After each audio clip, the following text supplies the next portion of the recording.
سلام بابا.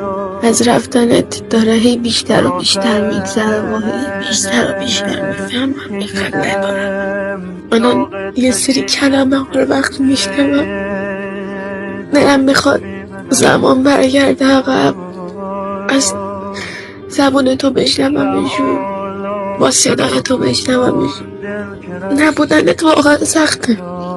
اینکه بخوام خیلی قوی باشم خیلی سخته. امیدوارم شنیدن هیچ کلمه ای، گفتن هیچ کلمه ای برای کسی حسرت نشه.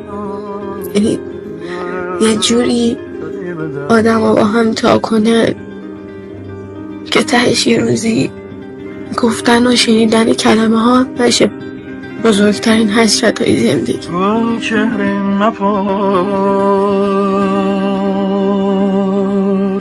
دوست دارم بابا.